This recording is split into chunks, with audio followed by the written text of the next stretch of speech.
existe un homme sans nom dans un monde où le chaos est la règle, où les tempêtes émotionnelles et sociales s'abattent quotidiennement comme des vagues impitoyables sur des rochers usés. Il ne cherche pas à fuir ces tempêtes ni à les combattre avec fureur. Il cherche à devenir leur centre absolu. L'œil parfait où le vent hurle à l'extérieur mais où règne un silence de cristal. Les noms se noient dans le tumulte. Lui demeure imperturbable. Parce qu'il a appris une vérité que les princes d'Italie du XVIe siècle connaissaient déjà: celui qui ne maîtrise pas ses passions sera conduit par ceux qui savent les exploiter. Cette maîtrise n'est pas innée. Elle se forge dans le creuset des épreuves répétées. Autrefois, chaque rafale le déséquilibrait. Une insulte publique enflammait sa colère comme une étincelle sur de la poudre sèche. Un refus professionnel brisait sa confiance, le laissant tituber des heures dans le doute de soi. Une trahison amoureuse ouvrait des plaies qu'il exhibait comme des trophées de souffrance, espérant compassion ou justice. Chaque réaction était une victoire pour l'agresseur, une preuve que des boutons pouvaient être enfoncés pour obtenir une réponse prévisible. Il vivait comme un bateau sans gouvernail, ballotté par chaque courant contraire, convaincu que l'intensité des émotions prouvait sa profondeur humaine. Mais il comprit enfin que cette profondeur n'était qu'une illusion de vulnérabilité, une invitation permanente à être manipulé. La nuit fondatrice arriva par une tempête particulièrement violente, alors que les éléments semblaient conspirer pour refléter son état intérieur.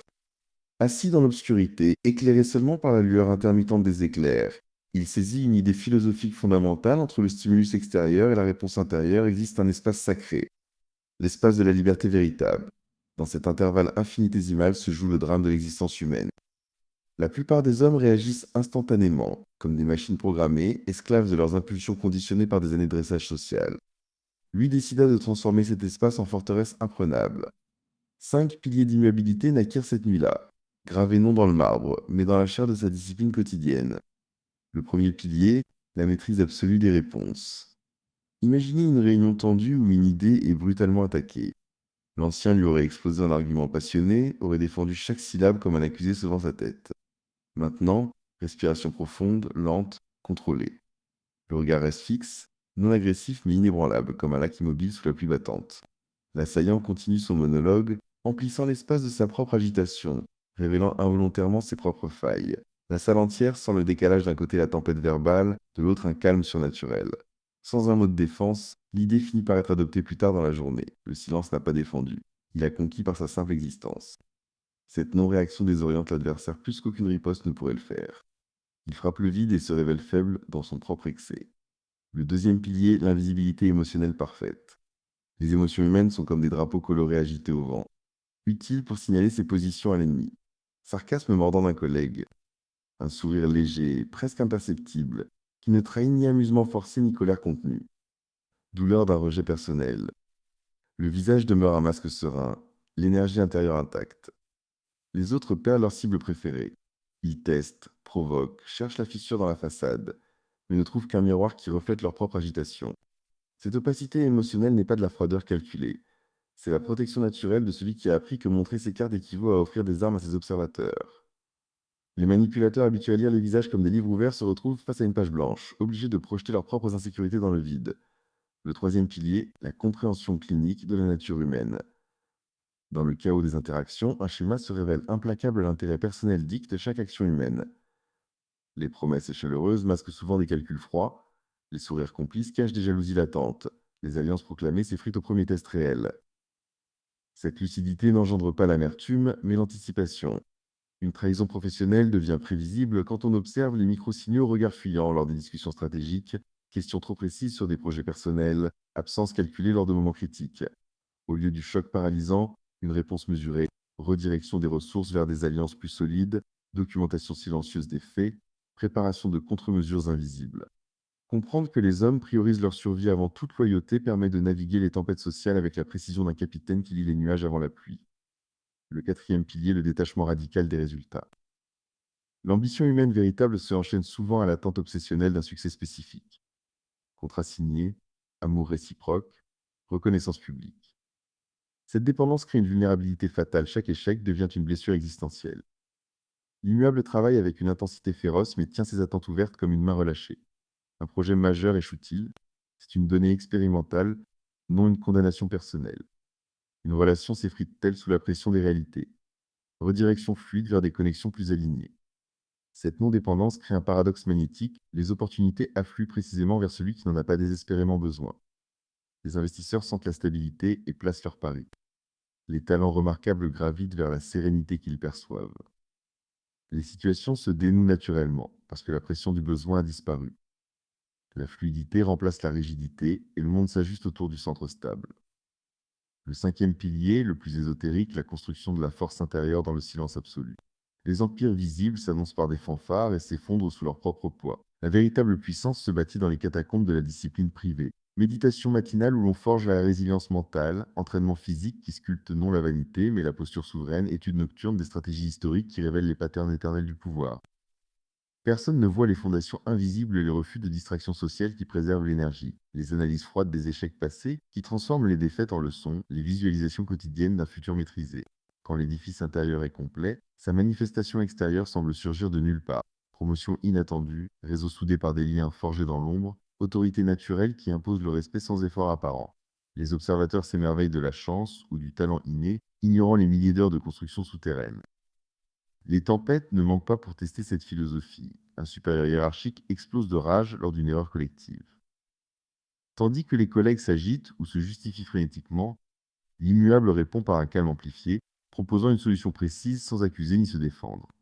Le supérieur, désarçonné par l'absence de carburant émotionnel, finit par écouter, puis adopter la proposition comme sienne. Le calme a gagné sans combattre. Dans l'intimité, un partenaire teste les limites par des silences prolongés ou des critiques voilées. Au lieu de supplier explication ou réassurance, une réponse mesurée: je remarque un changement. Si c'est temporaire, parfait. Sinon, nous ajusterons. Pas de drame, pas de supplication. La simple énonciation d'une réalité crée un miroir inconfortable. Le partenaire soit se réaligner, soit révèle sa vraie nature. Dans les deux cas, la clarté prévaut sur l'incertitude toxique. Une crise financière majeure frappe. Pertes importantes, projet menacé.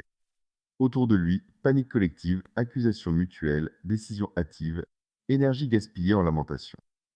Au centre, analyse sereine des chiffres, identification des leviers encore viables, plan de redressement présenté avec une conviction tranquille. La tempête passe, laissant les réactifs épuisés et le centre renforcé, ayant transformé la crise en opportunité pivotale. Le climax arrive lors d'une tempête professionnelle du siècle: restructuration brutale, réputation en jeu, alliance fracturée. La salle de crise résonne de cris, de tables frappées, de carrières sacrifiées sur l'autel de la peur. Au milieu, une voix calme demande la parole. Pas de harangue enflammée, pas de promesses grandioses. Juste un diagnostic précis de la situation, trois options viables avec leurs probabilités, et une recommandation claire. Le silence qui suit n'est pas vide. Il est chargé d'autorité naturelle. La direction écoute, délibère, choisit l'option proposée.